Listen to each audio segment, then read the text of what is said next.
अंशिका अपने वजूद को ढकने की नाकाम कोशिश कर रही थी।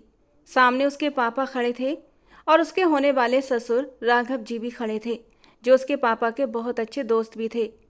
उनके चेहरे के हाव भाव से साफ जाहिर था कि वे बड़ी मुश्किल से खुद को संभाल रहे हैं। उसके पापा तो अपनी बेटी की ये हालत देखकर तुरंत पीछे हट गए थे। मुट्ठी भींच कर दीवार पर मारी थी। बेटी को इस हालत में देखना उनके लिए मरने के बराबर था। आंखें बंद करते हुए जैसे वो अपने दर्द को बर्दाश्त कर रहे थे। काश उन्हें मौत आ जाती। दांत पीसते हुए उन्होंने अपने गुस्से को कंट्रोल करने की कोशिश की थी। उनकी हालत से लग रहा था जैसे वो अपने सब्र की आखिरी हद पर हों। तभी उन्होंने गुस्से से अंशिका से दहाड़ कर पूछा था, बताओ अंशिका, किसने किया तुम्हारे साथ ये सब कुछ? सच सच बताओ, मैं उसका चेहरा नोच लूँगा, उसकी खाल उधेड़ कर कुत्तों के आगे डाल दूंगा। किसकी जुर्रत हुई जो सागर सिंघानिया की बेटी की इज्जत पर हाथ डालने की हिम्मत करे? शायद उसे अपनी ज़िंदगी प्यारी नहीं है, तभी उसने इतनी बड़ी गलती की है। मुझे नाम बताओ उसका, उसकी सांसें उसके वजूद से अलग कर दूंगा। वो इतनी ज़ोर से चीख रहे थे कि वहाँ खड़े सभी लोग एक पल के लिए सहम उठे थे। राघव जी ने आगे बढ़कर अपने दोस्त को संभालने की कोशिश की थी। खुद को संभालो सागर, जो कुछ हो चुका है उसे बदला नहीं जा सकता, लेकिन इस तरह चीख चिल्लाकर तुम अपनी इज्जत को और भी उछालने की कोशिश कर रहे हो। सोचो, अभी तो ये बात घर की चार दीवारी के अंदर है। जब लोगों को पता चला तो सब लोग हमारे मुंह पर थूकेंगे, हमारी बहुत बदनामी होगी। सागर जी ने बेबसी से अपने दोस्त को देखा था। उनकी आंखों में नमी छलकने लगी थी। राघव, बेइज्जती में कसर ही क्या रह गई है? मेरी बेटी मेरे सामने इस हाल में खड़ी है और तुम कहते हो कि मैं सब्र करूं। ये कहते हुए वो फिर से अंशिका की तरफ मुड़े थे, जो डर से बुरी तरह कांपते हुए अपने बाप को देख रही थी। बताओ अंशिका, चुप क्यों हो? किसने की तुम्हारे साथ ये हरकत? अंशिका कांप रही थी। अपने पापा को इस कदर गुस्से में देखकर उसके वजूद में एक करंट सा दौड़ गया था। उसके चेहरे पर निशान थे जिससे साफ जाहिर था कि उसके साथ जबरदस्ती हुई है। उसके पापा और राघव जी सवालों की बौछार कर रहे थे और वो खुद को चादर में लपेटे रो रही थी। उसके जिस्म में अब भी दर्द की लहरें दौड़ रही थीं। उसने धीरे से नजरें उठाईं। एक तरफ अनंत कश्यप खड़ा था, जो बड़ी मुश्किल से खुद को संभाले हुए था। अंशिका को इस हाल में देखना जैसे उसका दिल खून के आंसू रो रहा था। उसका बस नहीं चल रहा था कि पूरी दुनिया को आग लगा दे। और दूसरी तरफ कुणाल खड़ा था, जिसकी आंखों में एक अजीब सी चमक थी।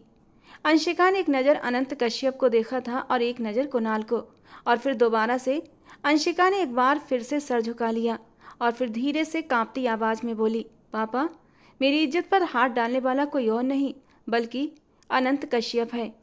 उसने एक ही सांस में जैसे एक धमाका किया था और उस धमाके में जैसे सब कुछ तबाह हो चुका था।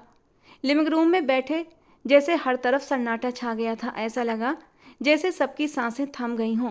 कोई यकीन नहीं कर पा रहा था कि अनंत ऐसा कर सकता है। किसी के भी वहमो गुमान में ये बात नहीं थी। सबकी नज़रें अनंत कश्यप की ओर उठी थीं, जबकि सामने खड़ा अनंत, जो इस इंतजार में था कि अंशिका सच बताए और वो उस दरिंदे का सिर फोड़ दे, उसे ऐसी सजा दे कि उसकी 7 नस्लें भी कांप जाएं। लेकिन अंशिका के मुंह से ये सुनकर जैसे वो पत्थर का हो गया था। उसके चेहरे का रंग एकदम पीला पड़ चुका था। वो बेयकीनी से अंशिका को देखे गया। हाँ ठीक है, बचपन से लेकर अब तक अंशिका ने सिर्फ उसका इस्तेमाल ही किया था, लेकिन आज इतनी बड़ी बात वो इतने आराम से कह देगी? अनंत को विश्वास नहीं हो रहा था। उसके होंठ कुछ कहने के लिए हिले थे, लेकिन उसके अंदर इतनी हिम्मत नहीं थी कि अपने होंठों को खोल सके। उसके होंठ हल्के से कांप कर रह गए थे। वो बोलना चाहता था, अपनी सफाई में कुछ कहना चाहता था, लेकिन कह न सका। जैसे उसकी जबान उसके तालू से चिपक गई थी। अंशिका में अब इतनी हिम्मत नहीं थी कि वो उसकी तरफ देख सके। अपनी बात कहकर उसने दोबारा नजरें नहीं उठाई थीं, लेकिन उसके पापा सागर सिंघानिया ने एक पल की भी देर नहीं की थी। वो तुरंत आगे बढ़े और गुस्से में गरजते हुए बोले, नाली का कीड़ा, नीच इंसान, तुझसे ये उम्मीद नहीं थी। तुझे बचपन से पाला पोसा, खिलाया पिलाया, पढ़ाया लिखाया, तुझे इतना बड़ा किया और तू इस घर के नमक की ही बेईमानी कर बैठा। तेरी इतनी हिम्मत, जिस थाली में खाया उसी में छेद कर दिया। तेरी माँ भी ऐसी ही थी और तू भी अपनी माँ की तरह ही निकला। गलती मेरी ही थी। मैं क्यों भूल गया कि जब तेरी माँ बदचलन बद किरदार थी तो तू कैसे ऊंचे कैरेक्टर का हो सकता है। मैं कैसे तुझ पर आंख बंद करके भरोसा करता रहा। वो इतने जोर से गरज रहे थे कि एक पल के लिए तो अनंत को कुछ दिखाई और सुझाई नहीं दे रहा था कि वो क्या कह रहे हैं। जबकि अपने पापा की गरज सुनकर अंशिका फर्श पर गिर पड़ी। उसका दिल जैसे सीने से बाहर उछलने को था। उसने कहने को तो अनंत कश्यप का नाम ले लिया था, लेकिन अब आगे उसका क्या अंजाम होना था, ये सोचकर उसका दिल बुरी तरह कांप उठा था। उसी वक्त कुणाल उसके करीब आया था और हल्की हंसी के साथ उसके कानों में फुसफुसाकर बोला, thank you so much Anshika, मेरी जान, मेरी सोनू, मेरे जिगर के टुकड़े। देखो, मैं जानता था तुम मेरे साथ ऐसा नहीं करोगी। मैं तो तुम्हारी मोहब्बत हूं ना, और अपनी मोहब्बत को कोई नीलाम थोड़ी ना होने देता है। आज मुझे खुद पर गर्व महसूस हो रहा है कि तुम मुझसे कितनी मोहब्बत करती हो। अंशिका ने अपनी आंसू भरी निगाहों से कुणाल को देखा था, जिसके चेहरे पर शर्मिंदगी का एहसास तक न था। अंशिका की आंखों में आंसू उमड़ पड़े। उसने कुणाल की तरफ एक जख्मी नज़र से देखा, जो ये सब करने के बावजूद भी मुस्कुरा रहा था, जैसे उसे कुछ फर्क ही ना पड़ा हो। शायद पहली बार अंशिका के जमीर ने उसके चेहरे पर एक जोरदार तमाचा मारा था। उसने नजरें उठाई, सामने देखा, जहां उसके पापा और राघव अंकल अनंत को घर से धक्के मार कर निकाल रहे थे, गालियां दे रहे थे, और वो बिना कोई उफ किए सबकी मार खाता हुआ घर की दहलीज के बाहर गिरा था। एक ठंडी आह जो शायद आसमान तक पहुंच चुकी थी। अनंत कश्यप की सिर्फ एक नज़र उठी थी अंशिका के ऊपर। अंशिका की नज़रें अनंत की नज़रों से चार हुई थीं, और उन नज़रों में क्या कुछ नहीं था, ऐसी जख्मी निगाहें कि अंशिका का पूरा वजूद कांप उठा। उसने कांपते होठों से फुसफुसाया, हे भगवान, ये मैंने क्या कर दिया। अंशिका चाय और बिस्किट की ट्रे लेकर कमरे में दाखिल हुई, लेकिन अगले ही पल वो जैसे बही जम गई, क्योंकि सामने बही बैठा था। हाँ, वही इंसान जिसे देखकर गुस्से से उसकी धड़कनें हमेशा बेकाबू हो जाया करती थीं, जिसे देखकर उसके वजूद में बेचैनी भरी एक सिहरन दौड़ जाती थी। अनंत को सामने अचानक देखकर उसके हाथ से ट्रे छूटने ही वाली थी, पर किसी तरह उसने खुद को संभाल लिया। उसके नाजुक गुलाबी चेहरे पर आई घबराहट को अनंत ने भी बहुत अच्छे से भांप लिया था। अगले ही पल वो हल्का सा मुस्कुराया। अंशिका का चेहरा गुस्से से लाल हो गया। उसकी होने वाली सास यानी कुणाल की माँ जब घर आई थी तो वो अकेली थीं, इसलिए अंशिका ने सिर्फ उनके लिए ही चाय बनाई थी।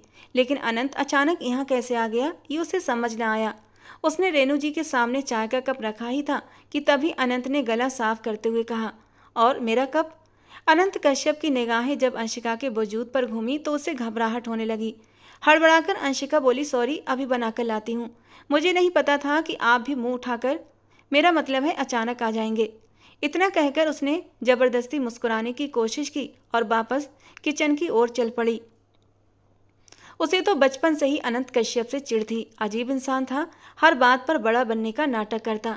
बचपन में उसकी वजह से जितनी बार अंशिका को अपने पापा से डांट पड़ी थी, वो सब उसे आज भी याद था।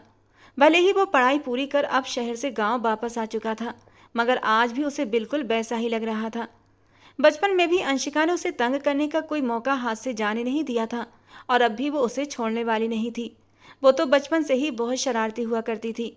अनंत कश्यप को तंग करना तो मानो उसका पसंदीदा शौक हुआ करता था। उसने अपने दुपट्टे को कमर पर एक तरफ कसकर बांधा और मन ही मन बुदबुदाने लगी, अनंत के बच्चे, तुझे चाय पीनी है ना? आज ऐसी चाय पिलाऊंगी कि तुझे अपनी अनजान नानी, दादी, बुआ, चाची सब याद आ जाएंगी। इतना कहकर उसने चुटकी बजाई और अपने चेहरे पर आई लटों को कान के पीछे किया और चाय बनाने लगी। दूध कम और पानी ज़्यादा डाला, चीनी की जगह नमक और ऊपर से सफ़ेद मिर्च पाउडर भी मिला दिया। एक चम्मच हल्की सी अपने मुंह में डाली तो मिर्चों से उसका मुंह जल गया।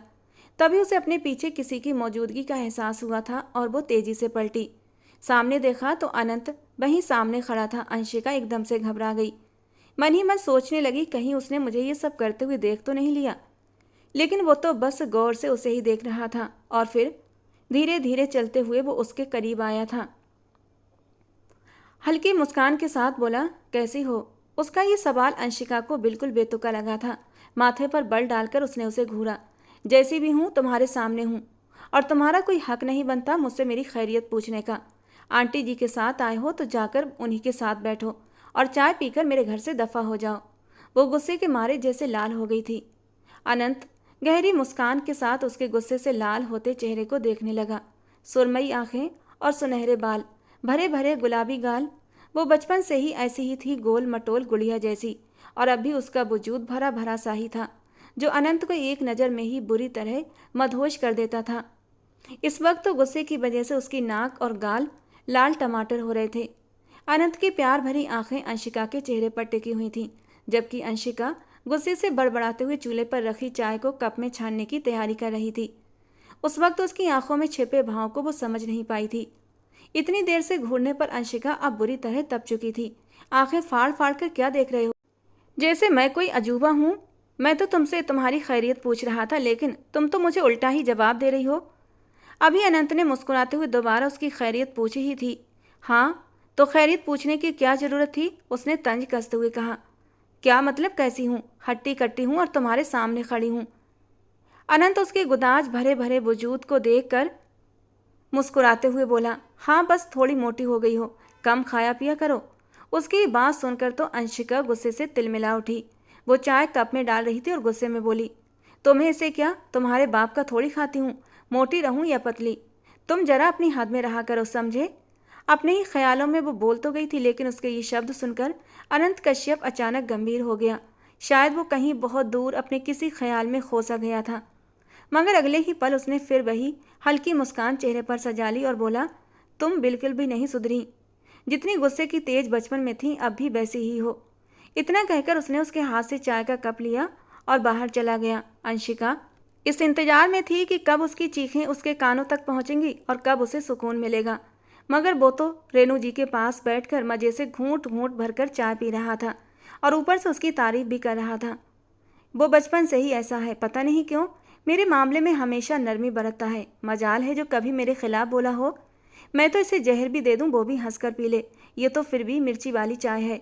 अंशिका ने मन में सोचा, फिर सिर झटक कर मन ही मन बड़बड़ाई, खैर मुझे क्या, मैं तो हूं ही बेपरवाह। किसके दिल में क्या चल रहा है ये समझना कभी मुमकिन ही नहीं हुआ।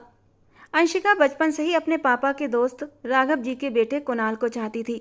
दोनों का घर एक ही मोहल्ले में था, आना जाना भी खूब लगा रहता था। दोनों ने बचपन एक साथ बिताया था, या फिर यूं कह लो कि मिलकर हमेशा अनंत कश्यप को खूब तंग किया था। उसे ताने दिए थे, उसे नीचा दिखाने का कोई मौका नहीं छोड़ा था। बचपन में जब भी कोई गड़बड़ होती, हर बार दोष अनंत के सिर मर दिया जाता। अनंत कश्यप जो राघव जी का बेटा नहीं, बल्कि उन्होंने उसे गोद लिया था। बचपन में जब भी खेलते तो अनंत हर बार उनके आगे पीछे घूमता रहता, गिड़गिड़ाता, मुझे भी अपने साथ खिलाओ। लेकिन वे कभी उसे नाचने को कहते, तो कभी मिट्टी में लौटने को, तो कभी एक एक घंटे के लिए उसे धूप में खड़ा कर देते। और फिर कुणाल और अंशिका उसकी हालत पर जोर से कहकहा लगाकर हंसने लगते। जबकि इतनी तकलीफें सहने के बाद भी और उन लोगों का मजाक बनने के बावजूद भी अनंत के चेहरे पर हमेशा एक मुस्कान रहती कि शायद अब वो लोग उसे अपने साथ खिला लें। लेकिन उसे खूब तंग करने के बाद भी वो उसे मारकर भगा देते और अपने साथ नहीं खिलाते थे। कुणाल से तो वो लड़ भी पड़ता था, मगर अंशिका के आगे कभी बदतमीजी नहीं की। वो जो भी कहती अनंत कर देता। एक बार अनंत कश्यप मिट्टी के घरौंदों से खेल रहा था। अंशिका ने उसे सख्त वार्निंग दी थी, खबरदार जो मेरा घरौंदा तोड़ा, तुम इसकी चौकीदारी करोगे। अनंत तब से ही तपती धूप में बाहर बैठा था जब कुणाल और अंशिका के दिमाग में शरारत आई। कुणाल आंगन में बिछी दरी पर पड़ी लाल मिर्चें उठाकर ले आया और एक प्लेट भरकर अनंत के सामने रख दी। अनंत कभी अंशिका का चेहरा देखता तो कभी उन मिर्चों को, फिर मासूमियत से बोला, अंशिका ये मिर्चें क्यों लाई हो? इन्हें हाथ मत लगाना, बहुत जलन होगी, आंखों में पानी आएगा। लेकिन अगले ही पल अंशिका हंसते हुए बोली, अरे बुद्धू, कुछ नहीं होगा। अच्छा बताओ, क्या तुम हमारे साथ खेलना चाहते हो? जैसे मैं कुणाल के साथ खेलती हूँ वैसे ही तुम्हारे साथ भी। अनंत कश्यप ने झट से सिर हिला दिया, हाँ मैं भी तुम्हारे साथ खेलना चाहता हूँ। अंशिका ने तुरंत प्लेट उसकी तरफ बढ़ा दी, तो ठीक है, ये मिर्ची खाओ। जितनी मिर्च खाओगे उतनी देर तक मैं तुम्हारे साथ खेलूंगी और बदले में तुम्हें कभी कुणाल से डांट भी नहीं पड़ने दूंगी। सामने ही कुणाल और अंशिका चेहरे पर एक शैतानी मुस्कुराहट लिए खड़े थे। दोस्ती के नाम पर अनंत इतना अंधा हो गया कि उसने लाल मिर्च उठाकर खाना शुरू कर दिया। अभी उसने एक ही मिर्च खाई थी कि उसकी हालत खराब हो गई। सामने कुणाल पानी का गिलास लेकर खड़ा था। जैसे ही अनंत उसके पास गया, कुणाल ने पानी जमीन पर गिरा दिया। मिर्ची इतनी ज़्यादा तेज थी कि खांसते खांसते उसका बुरा हाल हो गया था। आँख और मुंह से बुरी तरह पानी बहने लगा। और तब रेणु जी बाहर आई थीं। उसकी हालत देखकर वो बुरी तरह बेचैन हुई। जल्दी से उठाकर उसे अंदर ले गईं, उसे ठंडा पानी पिलाया। काफ़ी देर बाद उसकी हालत सुधरी थी। उन्होंने कुणाल और अंशिका को खूब डांटा था, लेकिन अनंत ने अंशिका की कोई भी गलती नहीं बताई। वो उसे साफ बचा गया। कहने लगा, नहीं आंटी, मिर्ची मैंने खुद ही खाई थी, इन लोगों ने नहीं कहा था। अनंत को वो दिन अच्छे से याद थे, कैसे दोनों मिलकर उसे सताते थे। अक्सर उनकी वजह से उसे चोट भी लग जाती थी। रेणु जी कुणाल और अंशिका को डांटती और कहती, ये भी तुम्हारा भाई है, दोस्त है, इसके साथ अच्छा व्यवहार किया करो। लेकिन अंशिका को तो बचपन से ही उससे चिढ़ थी। जब से राघव जी उसे अपने घर लाए थे, उसे अनंत अजीब लगता था, गंदा और बदसूरत। वो उसे कभी भी अपना दोस्त मान ही नहीं पाई थी, जैसे कुणाल को मानती थी। उसके दिमाग में बस एक ही बात बैठी थी कि ये तो गंदे घर से आया है। इसकी माँ भी बुरी थी और इसका बाप भी। अंकल जी ने इस पर एहसान किया जो इसे बेटा बनाकर रखा। शायद यही वजह थी कि वे हमेशा अनंत को नीचा दिखाने का कोई भी मौका नहीं छोड़ती थी। लेकिन अनंत कश्यप ने कभी उसके साथ बदतमीजी नहीं की थी। राघव जी ने जैसे अपने बेटे कुणाल को पढ़ाया लिखाया, वैसे ही अनंत को भी। राघव जी और रेणु जी की सारी मोहब्बतें उसे भी मिली थीं। कुणाल और अनंत जैसे जैसे बड़े हुए, अंशिका के दिल में कुणाल के लिए खास जगह बनने लगी। कुणाल और अनंत दोनों ही शहर से पढ़ाई करके आए थे, जबकि अंशिका ने अपने ही इलाके के एक अच्छे कॉलेज से पढ़ाई पूरी की थी और अब माँ के कहने पर घर गृहस्थी सीख रही थी। उसके घर में पैसे की कोई कमी नहीं थी और पढ़ाई का कोई खास ज़्यादा शौक भी नहीं था, इसलिए पढ़ाई को बाय बाय टाटा बोलकर वो अब घर गृहस्थी संभालने लगी थी। कब कुणाल और उसकी मोहब्बत परवान चढ़ी, ये दोनों जान ही न सके। अब तो अक्सर घंटों फ़ोन पर बातें होती, मैसेज चलते रहते, उन्हें तो बस एक दूसरे का साथ ही काफ़ी था। लेकिन कुणाल के दिल में अब भी अनंत के लिए बही नफरत थी। वो अक्सर उसे ताने मारता, तू हमारे टुकड़ों पर पलता है, अपनी औकात में रहे, तुझमें और हमारे घर के नौकरों में कोई फ़र्क नहीं। इस हकीकत को स्वीकार कर ले कि तू नौकर है और नौकर ही रहेगा। खुद को इस घर का मालिक मत समझ। इस बात पर राघव जी ने एक दिन कुणाल को थप्पड़ भी मारा था, क्योंकि उन्होंने अनंत को बिल्कुल अपने सगे बेटों की तरह पाला था। वो कुणाल को कभी गुस्से से तो कभी प्यार से समझाते, लेकिन फिर भी वो अकेले में अनंत को बातें सुना ही देता था। कुणाल और अंशिका की रजामंदी को देखते हुए दोनों परिवारों ने उन दोनों का रिश्ता भी तय कर दिया था। एक दिन अंशिका कुणाल की बर्थडे पार्टी में गई। उसने कुणाल के लिए ढेर सारे गिफ्ट्स खरीदे थे, लेकिन सबसे बड़ा गिफ्ट तो वो खुद ही थी। अब दोनों जवान थे। कुणाल तो वैसे भी बहुत रोमांटिक था, कितनी ही बार कह चुका था, मुझे तुमसे एक किस चाहिए, तुम हमेशा दूर दूर क्यों रहती हो। अरे हमारी शादी होने वाली है, मैं कोई तुम्हारा बॉयफ्रेंड थोड़ी हूँ जो तुम्हें धोखा देकर भाग जाऊँगा। मेरा कितना दिल करता है कि तुम्हारे करीब आऊँ, तुम्हें छूकर महसूस करूँ। क्या तुम्हारा दिल नहीं करता मेरे करीब आने का। वो अपनी बेबाक नज़रों से अंशिका को देखते हुए बोलता और कुणाल की बातों पर अंशिका शर्म से लाल हो जाती और बहाना बनाकर वहाँ से भाग जाती, जबकि कुणाल एक ठंडी सांस लेकर रह जाता। उसका दिल अब अंशिका को पाने के लिए बुरी तरह मचलने लगा था। अक्सर जब दोनों को अकेले में समय बिताने का मौका मिलता तो कुणाल उसे अपनी बाहों में ले लेता, जबकि अंशिका उसकी बाहों से जल्दी से निकल जाती। प्लीज़ कुणाल, इस तरह मेरे करीब मत आया करो, मुझे अच्छा नहीं लगता। अंशिका के नाराज़ होने पर कुणाल अंशिका के साथ इधर उधर की बातें करने लगता, लेकिन वो अपने जज्बातों का क्या करता। जब भी अंशिका उसके करीब होती थी, उसका खुद पर कंट्रोल ही नहीं रहता था। कुणाल तो खुशी में इतना डूब जाता कि अंशिका के करीब जाने के बहाने ढूंढता, लेकिन आज तक अंशिका ने उसे अपनी हदें पार करने नहीं दी थी। वो उसे एक सीमा में ही रखती थी। अगर साथ बैठे बैठे कुणाल खुद पर काबू नहीं रख पाता और अपनी हदें लांघने लगता, तो अंशिका फ़ौरन खुद को छुड़ाकर वहाँ से चली जाती। इस बात पर कई बार दोनों में झगड़ा भी हो चुका था। अंशिका ने उसे साफ कह दिया था कि मैं सिर्फ इस शर्त पर अकेले में मिलूंगी कि तुम मुझसे कोई गलत हरकत नहीं करोगे और ना ही कोई रोमांस की बात करोगे। अगर सिर्फ सामान्य बातें करनी है तो बताओ, वरना मैं मिलने नहीं आऊँगी। लेकिन फिर भी कुणाल बहाने बहाने से उसकी कमर छूकर, कभी गर्दन पर हाथ रखकर तो कभी उसके गालों पर हल्के से स्पर्श करके कुछ न कुछ तसल्ली पा ही लेता था। लेकिन कुणाल के दिल को पूरी तरह सुकून नहीं मिलता था। वो तो बस अंशिका को अपने होठों से छूना चाहता था। बार बार उसकी ये बातें सुनकर आज अंशिका ने सोच ही लिया था कि आज उसकी बर्थडे पर उसकी ये इच्छा भी पूरी कर ही देती हूँ। आखिर गलत क्या है, वो मेरा होने वाला पति है। कुछ ही महीनों में हमारी शादी वैसे ही हो जानी है, और अगर वो मुझे एक किस कर लेगा तो गलत क्या है। ये सोचकर वो खुद ही खुद शर्म से लाल हो गई थी। पहली बार कुणाल के इतना करीब जाने की बात सोचकर ही अंशिका के बदन में एक अजीब सी सिहरन दौड़ गई थी। उसने अपनी बेकाबू होती धड़कनों को संभाला और बर्थडे पार्टी में जाने के लिए दिल से तैयार हुई थी। पूरे वजूद को उसने खुशबुओं से महका लिया था। घर पर ही बर्थडे पार्टी का इंतजाम किया गया था। कुणाल ने सारे काम अनंत कश्यप के जिम्मे लगा दिए थे। पार्टी शुरू हुई तो अंशिका और कुणाल मेहमानों से बातें कर रहे थे, जबकि अनंत को एक नौकर की तरह काम पर लगा दिया गया था। कुणाल बार बार उसे ताने मारता, मेरे दोस्तों को अभी तक कोल्ड ड्रिंक्स क्यों नहीं दी, जाओ जल्दी से देकर आओ। जितना हो सकता था वो उसकी बेइज्जती कर रहा था, लेकिन अनंत बस चुपचाप हर बात सुनता और हल्की मुस्कान लिए अपना काम करता रहा। अंशिका ने आज गुलाबी रंग की फ्रॉक पहनी थी। उसके खुले बाल कंधों पर बिखरे थे। उसकी गोरी गुलाबी रंगत पर ये रंग बेहद जच रहा था। उसने नोट किया कि अनंत उसे सर से पांव तक सराहने वाली नज़रों से देख रहा था, लेकिन उसे उसकी कोई परवाह नहीं थी।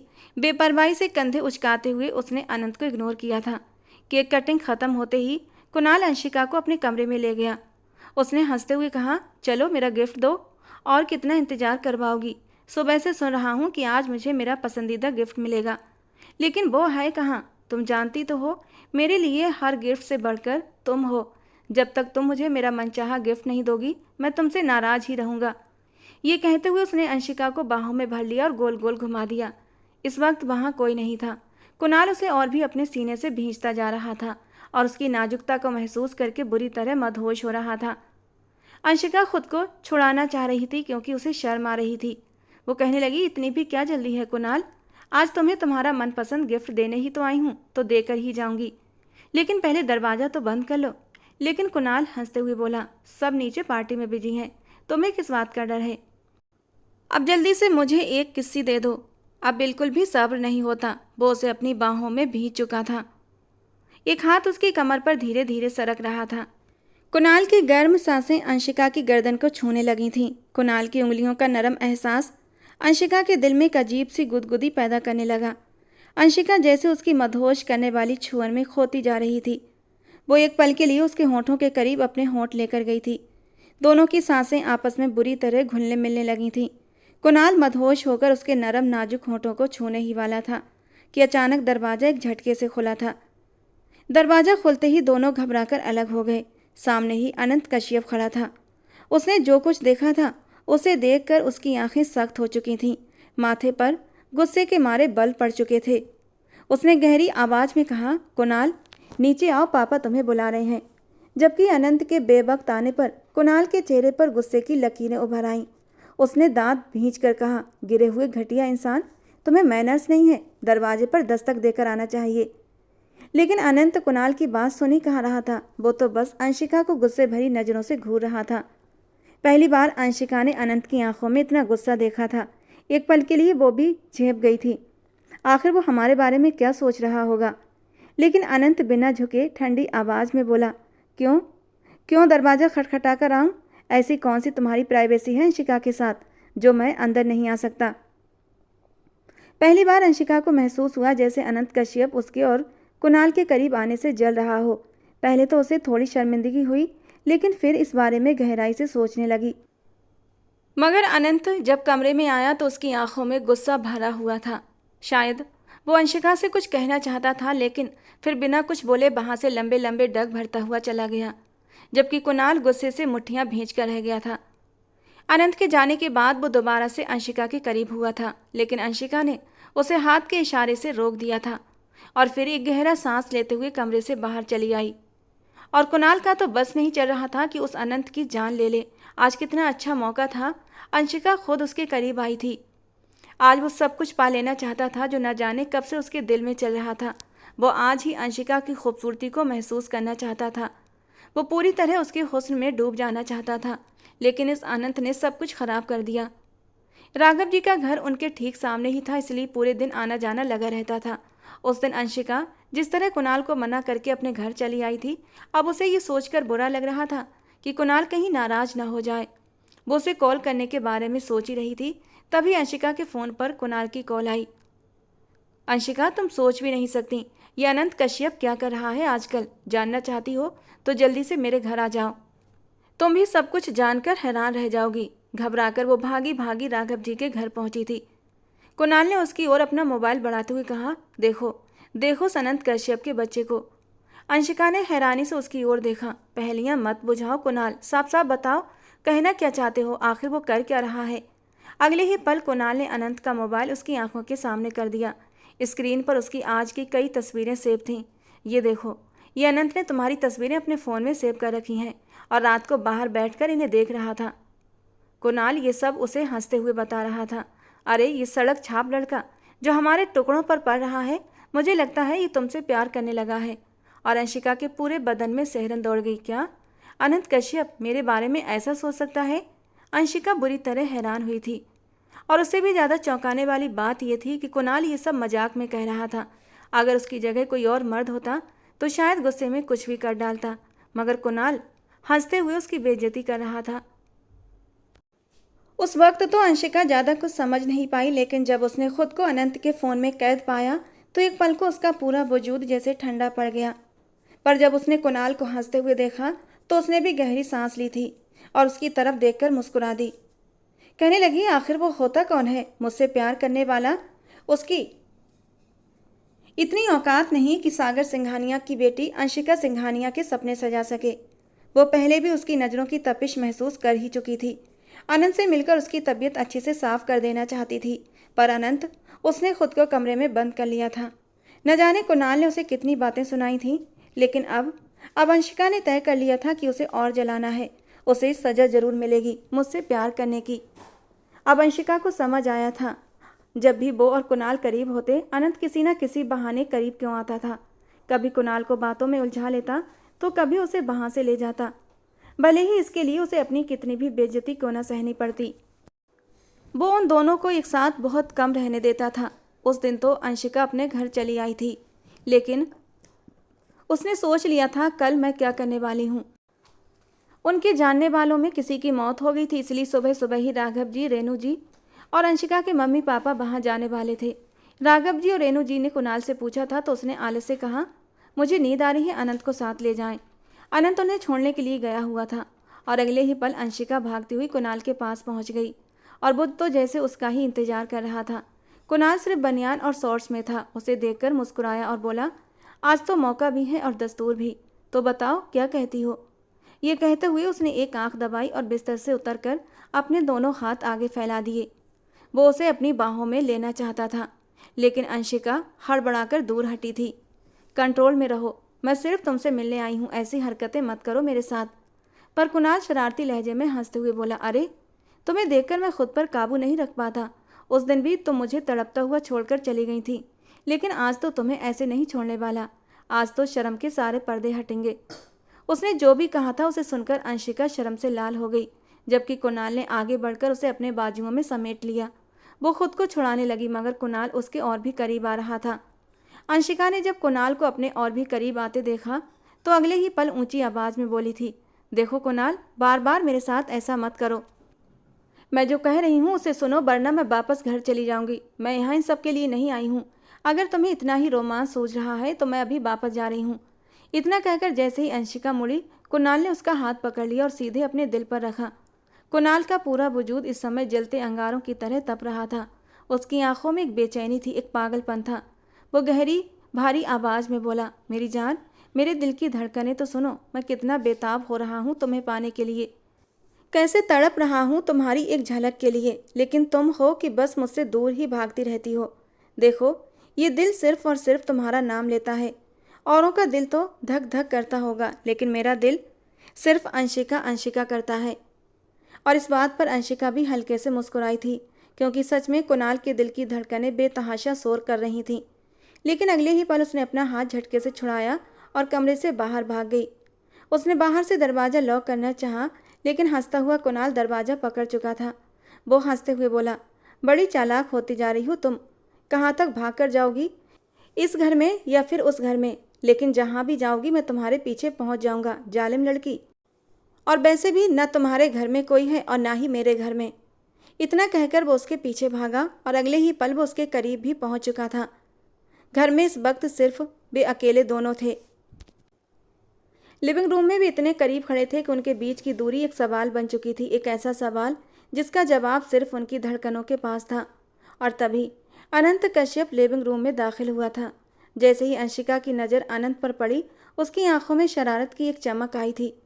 अगले ही पल उसने भी कुणाल के कंधों पर अपने बाजू रख दिए और उसके चेहरे के बेहद करीब जाकर धीरे से कान में फुसफुसाई थी, अनंत आ चुका है।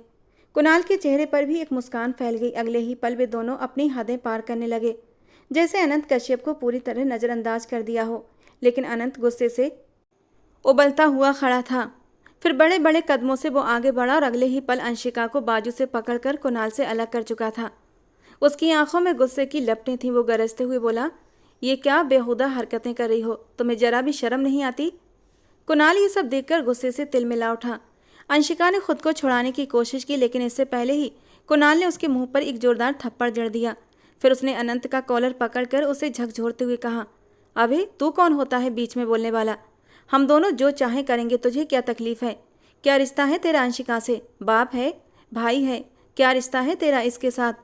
एक तो एहसान किया है तुझ पर, जो तुझे इस घर में रहने दिया, और तू हमें ही सिखाने चला है। गुस्से में उसने अनंत का कॉलर खींचकर उसे जोर से धक्का दिया था और फिर आगे बढ़कर 2-4 थप्पड़ भी उसके गाल पर जड़ दिए। लेकिन इस बार अनंत भी पीछे हटने वालों में से नहीं था। उसने पूरी ताकत से कुणाल के मुंह पर घूंसा मारा था। कुणाल का सिर झटका खाकर पीछे हुआ और उसके मुंह से खून की बौछार निकल पड़ी। दर्द से कराहता हुआ वो जमीन पर गिर पड़ा और अपना जबड़ा पकड़कर चीखने लगा, गालियां देने लगा। इसी बीच अनंत ने अंशिका का बाजू पकड़ा और सीढ़ियों की ओर खींचते हुए नीचे ले जाने लगा। ये रूप अंशिका ने उसका पहले कभी नहीं देखा था। वो डरकर बोली, छोड़ो मुझे। तुम होते कौन हो मुझे हाथ लगाने वाले? कुणाल, कुणाल ये मुझे यहाँ से लेकर जा रहा है, रोको इसे, मुझे इसके साथ नहीं जाना। लेकिन कुणाल उसकी हालत अपनी हालत में ही उलझा हुआ था। वो जमीन पर पड़ा हुआ अपने बहते हुए खून और जबड़े की तकलीफ में तड़प रहा था। अनंत इस वक्त गुस्से से इतना भरा हुआ था कि अंशिका भी कांप उठी, लेकिन उसे पूरा भरोसा था कुणाल आएगा और उसे बचाएगा। वो लगातार उसका नाम पुकार रही थी, लेकिन कुणाल, वो बस अपनी हालत पर रो रहा था, गुस्से में जमीन पर घूंसे मार रहा था। आज पहली बार कुणाल ने अनंत के हाथों चोट खाई थी। अनंत ने अंशिका को उसके घर में छोड़ते हुए कहा, जब तक तुम्हारे माँ बाप नहीं आ जाते तुम यहीं रहोगी, घर से बाहर एक कदम भी नहीं निकालोगी, समझी? इतना कहकर उसने बाहर से दरवाजा लॉक कर दिया। अंशिका गुस्से से पागल हो गई थी। उसने गमले उठाकर जमीन पर पटक दिए, दीवारों से टकराकर रोने लगी। अब पता नहीं अनंत और कुणाल के बीच कैसी लड़ाई हो रही होगी। शाम को जब मम्मी पापा वापस आए तो कुणाल ने शिकायत लगाई थी, अनंत न जाने खुद को क्या समझता है, हमारा दादा बना फिरता है, हमें अलग अलग घरों में बंद कर दिया। अंशिका ने भी उसकी जमकर बेइज्जती और शिकायत की थी। लेकिन अंशिका के पापा और राघव जी ने साफ कह दिया कि जो उसने किया एकदम सही किया, हमें अनंत पर पूरा भरोसा है, वो तुम दोनों से ज़्यादा समझदार है और जो करेगा अच्छा ही करेगा। और रही बात तुम दोनों के रिश्ते की, तो अब तक तुम किसी जायज़ रिश्ते में नहीं बंधे हो, इसलिए अपनी हद कभी मत भूलना। कुणाल और अंशिका अंदर ही अंदर जलकर रह गए थे। फिर जैसे ही अंशिका को मौका मिला, वो अनंत के पास आई और तड़पती हुई गुस्से की आवाज़ में बोली, अपनी औकात में रहो अनंत, तुम जैसे लड़के मुझे कभी नहीं पा सकते। तुम मेरे लिए वही रहोगे, वही गरीब लड़का जिसकी माँ आधी रात को एक गैर मर्द के साथ। इतना कहकर वो चुप हो गई, क्योंकि इस बार अनंत की आंखों में उसने कुछ टूटता देखा था। वो अपनी मुट्ठियाँ भींच चुका था। अगर आज अंशिका की जगह कुणाल या कोई और होता तो शायद अब तक वो उसका मुंह तोड़ चुका होता, उसकी जान ले चुका होता। अनंत कश्यप दोनों मुट्ठियाँ भींचे खड़ा था। साफ जाहिर था कि वो बड़ी मुश्किल से खुद पर काबू पा रहा था। अंशिका हाथ उठाकर चेतावनी दे रही थी और जी भरकर अनंत को बातें सुना रही थी। वो एक ही बात बार बार दोहरा रही थी कि तुम जैसे घटिया लड़के मुझे पाने के सपने देख ही नहीं सकते। कुणाल ने मुझे सब कुछ बता दिया है कि तुम कैसे अपने मोबाइल में मेरी तस्वीरें जूम करके देखते हो। बेहतर होगा कि तुम वो सारी तस्वीरें डिलीट कर दो और अपनी हद में रहो, क्योंकि मैं तुम जैसों को इस घर में सहन नहीं करूँगी। अनंत ने बस इतना ही कहा, तुम्हारी ये सारी अकड़ और घमंड एक दिन तुम्हें ऐसे मोड़ पर लाकर खड़ा कर देंगे जहाँ तुम्हें हर तरफ सिर्फ अनंत कश्यप ही दिखेगा। तुम पछताओगी अंशिका कि तुमने अनंत को आखिर इस कदर जलील क्यों किया। उतना ही बोलो जितना बाद में सह सको, और ये भी याद रखना कि मैं तुम्हारे लिए कभी भी बुरा नहीं चाहूँगा, लेकिन कुणाल जैसे बदचलन इंसान के साथ तुम्हें कभी भी बर्दाश्त नहीं कर सकता। अंशिका, इस बात को अपने दिमाग में अच्छी तरह बिठा लो। और अंशिका की तो बोलती बंद हो गई थी। उधर कुणाल भी अपना सूजा हुआ गाल लिए घूम रहा था और मन ही मन बड़बड़ाते हुए बोला, मैं तुझे इसका बदला लेकर रहूँगा। जबकि अंशिका ने जाते जाते अनंत को चेतावनी दी, आइंदा मेरे और कुणाल के बीच मत आना, वरना बहुत पछताओगे। वो चाहती थी जैसे वो और कुणाल अनंत से नफरत करते हैं, वैसे ही बाकी लोग भी उससे नफरत करने लगें। उसे इस घर से बाहर करने का यही एक तरीका था।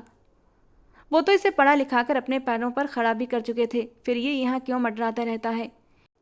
लेकिन राघव जी और रेणु जी को तो अनंत से हद से ज़्यादा लगाव हो चुका था। पिछले कई दिनों से अनंत ने अंशिका के घर आना छोड़ दिया था और ना ही उसकी अंशिका से कोई बात हुई थी, जबकि कुणाल कह चुका था कि वो उससे बहुत बुरा बदला लेगा और इस बदले में अंशिका को भी उसका साथ देना ही होगा। बातों ही बातों में अंशिका ने अपनी माँ के कानों में भी यही बात डाल दी थी कि अनंत बेवजह मुझसे फ्री होने की कोशिश करता है। वो मुझे और कुणाल को देखकर जलता है। उसे समय रहते यहाँ से निकाल दो, वरना पराया लड़का है, कल को न जाने क्या कर बैठे। जब अनंत घर लौटा तो देखा कुणाल लिविंग रूम में बैठा हुआ था। अनंत ने पूरी तरह उसे नज़रअंदाज किया और सीधे अपने कमरे में चला गया। कमरे में आकर वो फर्श पर बेड से टेक लगाए बैठ गया और आंखें बंद करके गहरी गहरी सांसें लेने लगा। उसकी आंखों में एक दर्द उतर आया था। दिल की धड़कन तेज हो चुकी थी। बार बार दिमाग में वही सवाल घूम रहा था, आखिर मेरा अतीत ऐसा क्यों है? आखिर क्यों बाकी सबकी तरह अंशिका को समझ नहीं आता? वो क्यों हर वक्त कुणाल की जुबान बोलती है? वो अपनी अकल का इस्तेमाल क्यों नहीं करती? कुणाल खुद तो बर्बाद हो ही रहा है, अब उसे भी बर्बाद कर देगा। ये सोचते सोचते अनंत की आंखों में आंसू झिलमिलाने लगे थे। बेवजह ही वो अपने अतीत के पन्ने खोलने लगा। अनंत कश्यप इन लोगों के पड़ोस में ही रहता था। उसके बचपन में ही उसके पापा उसे छोड़कर कहीं चले गए थे। जाते जाते उसके पापा ने कहा था कि वो शहर जाकर नौकरी करेंगे, लेकिन फिर कभी लौटकर नहीं आए। भूख और गरीबी से तंग आकर अनंत की माँ पहले तो लोगों के घरों में जाकर झाड़ू पोंछा करने लगी।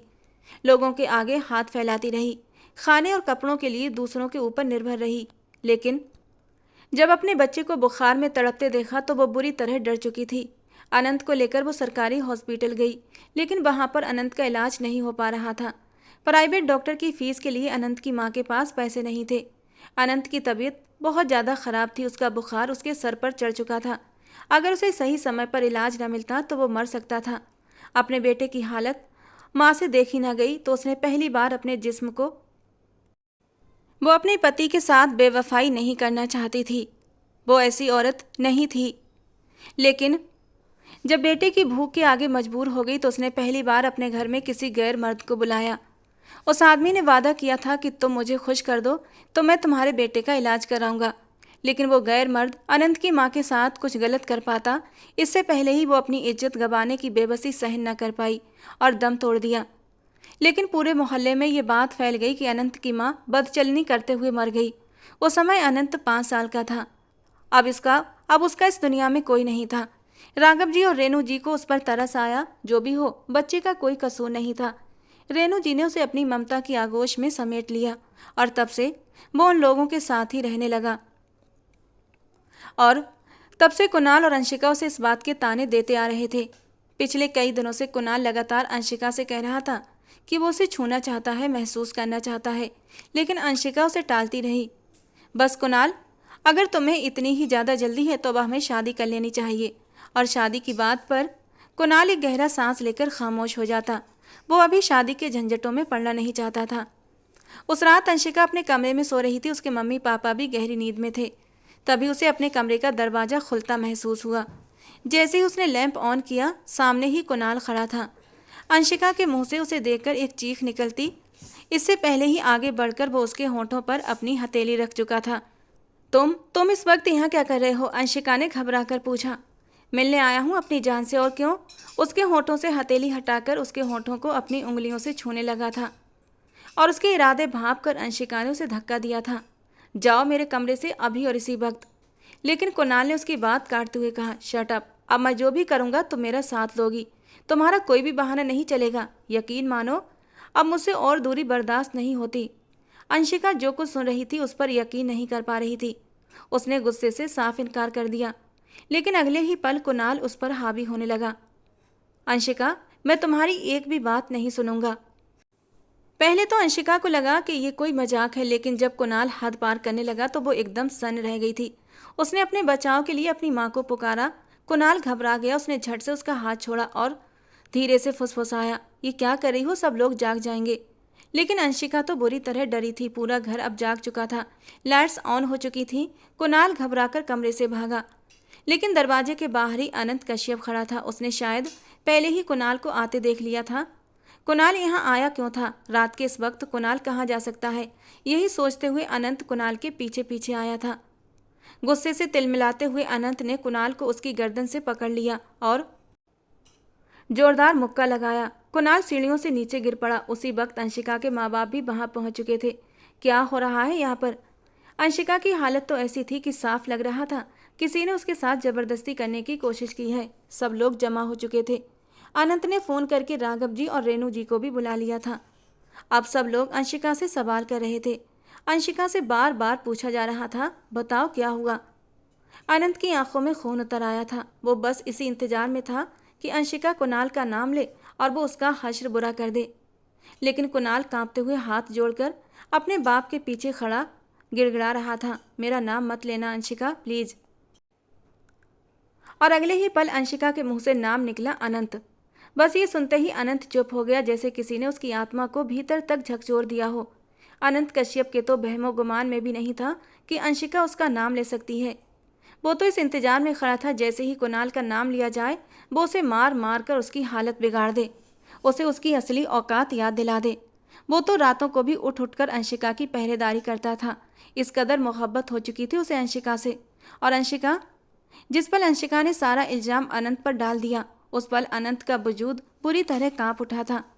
उसे एक सेकंड के हजारवें हिस्से में ये शक होने लगा, क्या उसने सही लड़की से प्यार किया था? भला उसकी अंशिका उसके साथ ऐसा कैसे कर सकती थी, ये जानते हुए भी कि उसके साथ जुल्म करने वाला कोई और नहीं बल्कि कुणाल है। फिर भी उसने अनंत का नाम ले लिया। अंशिका में इतनी हिम्मत ही कहाँ थी कि नज़र उठाकर देखती। लेकिन हाँ, उसे बस इतना याद था कि आज पापा भी उसे गालियाँ दे रहे थे। पापा उसे नीच और घटिया न जाने क्या क्या कह रहे थे। कुणाल उसके पास आया और धीरे से फुसफुसाकर बोला, तुमने बहुत अच्छा किया जो उसका नाम ले दिया। देखो, हम चाहते थे ना कि सब उसे जलील करके यहाँ से निकाल दें। आज वही सब कुछ हो रहा है। अंशिका के वजूद को एक झटका लगा था। उसके ज़मीन ने उस पर एक जोरदार तमाचा मारा था। ये सब मैंने क्या कर दिया? उसके मम्मी पापा अनंत को खूब जलील कर रहे थे, उसे मार रहे थे और वो बस चुपचाप सिर झुका उनके थप्पड़ अपने चेहरे पर खाता जा रहा था, बिना कुछ कहे, सिर्फ और सिर्फ अंशिका के लिए। क्या मैं इतनी गिर गई थी? क्या मेरे मम्मी पापा ने मुझे यही सिखाया था? पूरी जिंदगी किसी फिल्म की तरह उसकी आंखों के सामने से गुजरने लगी। अगले ही पल अंशिका उठी। कुणाल ने उसका हाथ पकड़कर रोकने की कोशिश की। कहाँ जा रही हो अंशिका? जाने दो उसे, थोड़ी और एक्टिंग कर लो रोने की, ताकि इसे पुलिस के हवाले कर दिया जाए। लेकिन उसने झटके से अपना हाथ छुड़ाया और बाहर भागी। उसके पापा अनंत को धक्का देकर घर से बाहर गिराने वाले थे, लेकिन अंशिका ने उन्हें रोक लिया। वो रोते हुए चिल्लाई, नहीं पापा, अनंत को कुछ मत कीजिए, उसने कुछ नहीं किया। इस बार अनंत ने सिर उठाकर अंशिका को देखा। उसके नाक और मुंह से खून बह रहा था, बाल बिखरे हुए थे, कॉलर और गिरेबान फटा हुआ था। वो रोते हुए राघव जी और अपने पापा के कदमों में गिर गई और अब तक जो कुछ भी सच था सब कुछ उनके सामने खोल कर रख दिया। और ये सब कुछ सुनकर भी दोनों तो जैसे सांस लेना ही भूल गए थे। उन्होंने कांपती आवाज़ में कहा, अंशिका बेटा, हमें तुमसे ये उम्मीद नहीं थी कि तुम नफरत में इस हद तक आगे निकल जाओगी। और अंशिका में इतनी हिम्मत ही नहीं थी कि वो उनसे नजरें भी मिला सके। ठीक उसी वक्त राघव जी ने कुणाल को गर्दन से दबोच लिया और जितने थप्पड़ अब तक अनंत कश्यप को मारे थे उससे भी दुगने थप्पड़ कुणाल के चेहरे पर मार चुके थे कि आखिर उसने ऐसा करने की हिम्मत कैसे की। कुणाल को धक्के मार कर वो घर से निकाल चुके थे। आइंदा अपना चेहरा मत दिखाना। राघव जी और अंशिका के पापा अंशिका से भी नाराज थे, उसकी माँ और रेणु जी भी, जबकि अनंत चुपचाप वहाँ से जाने लगा। अंशिका उसके सामने हाथ जोड़कर खड़ी हो गई। मुझे माफ़ कर दो अनंत, मैंने आज तक तुम्हारे साथ जो कुछ भी किया, मुझे पता है कि माफ़ी बहुत छोटा शब्द है, लेकिन बस मुझे माफ़ कर दो। तुम बहुत अच्छे हो, तुम मुझे डिज़र्व ही नहीं करते। मैंने हमेशा तुम्हारी बेइज्जती की, सिर्फ कुणाल की वजह से। हो सके तो मुझे माफ़ कर देना।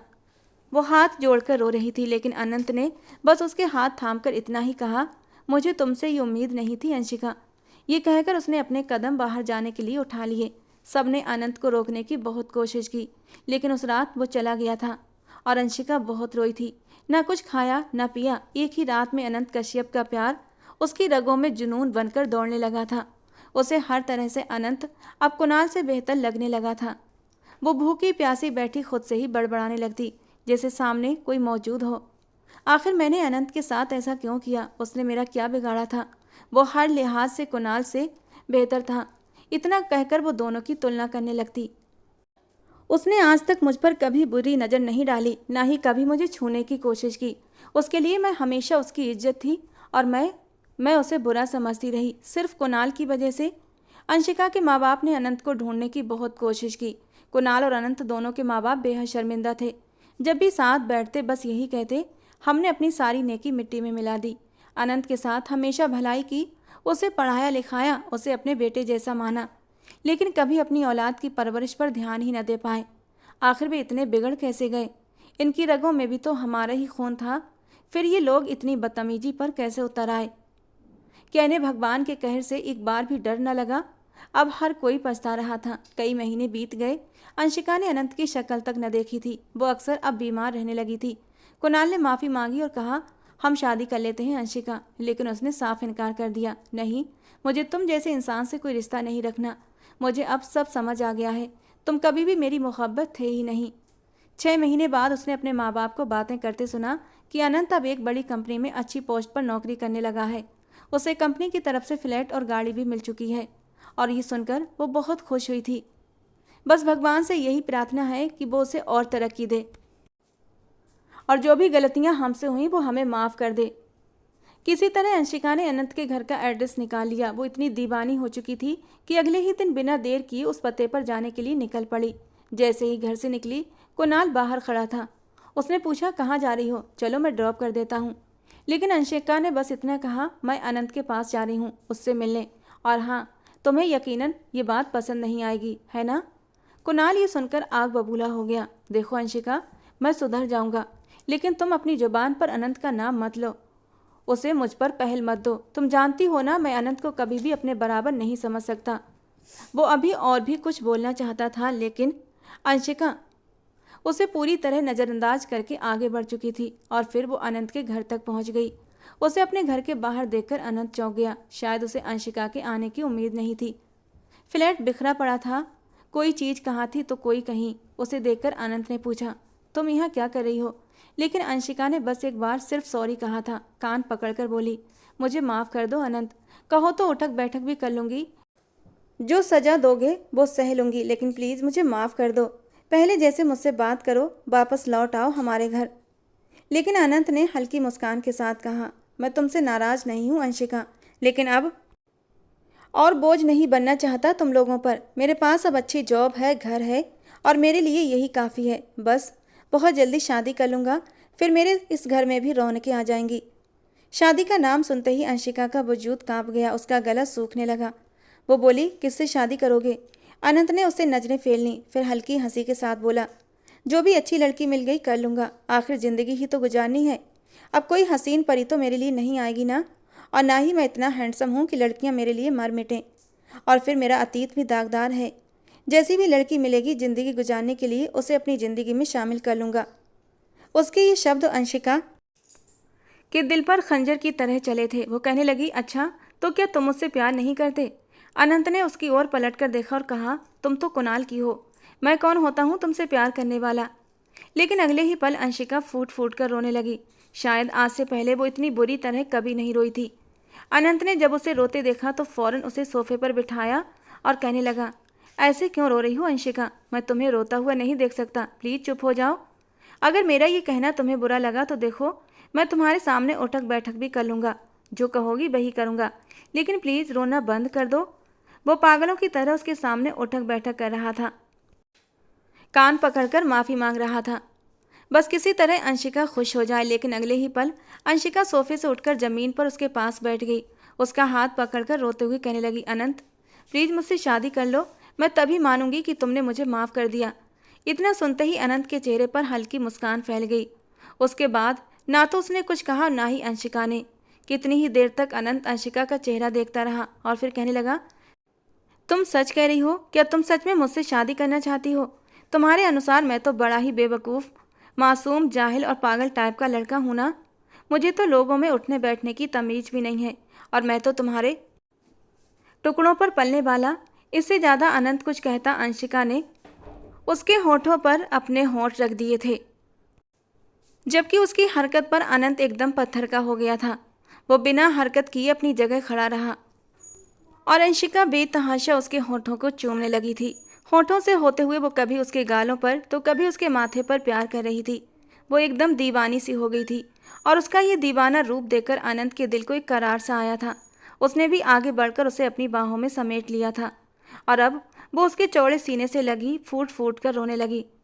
चुप हो जाओ अंशिका, मैंने तुम्हें माफ़ कर दिया है और मैं तुमसे प्यार करता हूँ, ये तो तुम्हें पता था, लेकिन तुम मुझसे प्यार करती हो ये भी आज मुझे एहसास हो गया है। और इस कदर हसीन इजहार करोगी अपनी मोहब्बत का, इस बात का आइडिया मुझे बिल्कुल नहीं था। और अब अंशिका बुरी तरह शर्मा गई थी और उसकी शर्ट को मुट्ठियों में जकड़े बुरी तरह उसके सीने में अपना सर छुपा गई। प्लीज़ अनंत, अब इससे आगे कुछ मत कहना। जिस कदर शर्मिंदगी का एहसास मुझे करना पड़ा है, मेरा दिल अब और फट जाएगा। मैं मर जाऊंगी, प्लीज़ मुझे और शर्मिंदा मत करो। ये शर्मिंदगी की बीमारी मैं पिछले कई महीनों से झेल रही हूँ। क्या तुम्हें मेरी हालत दिखाई नहीं देती? अनंत ने एक नज़र अंशिका को गौर से देखा। ये बात उसे अंदर ही अंदर झकझोर चुकी थी।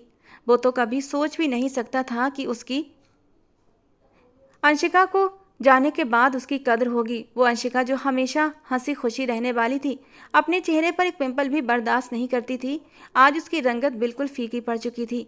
आंखों के नीचे काले घेरे थे। भरा भरा वजूद जो अनंत को बहुत पसंद था, कमजोरी से सूख कर कांटा हो चुका था। चेहरे से ही बीमार लग रही थी। आवाज़ ऐसी रुंधी हुई थी जैसे रो रो कर अपनी हालत बिगाड़ ली हो। अनंत बिल्कुल चुप हो चुका था। उसकी आंखों में आंसू आ गए जिन्हें अंशिका ने अपनी उंगलियों से पोंछ दिया। वो अनंत का चेहरा अपने हाथों में लेकर कह रही थी, मैं वादा करती हूँ अनंत, मैं फिर कभी कुणाल के साथ किसी तरह का रिश्ता नहीं रखूंगी। तुम कहोगे तो उसकी तरफ आंख उठाकर भी नहीं देखूंगी।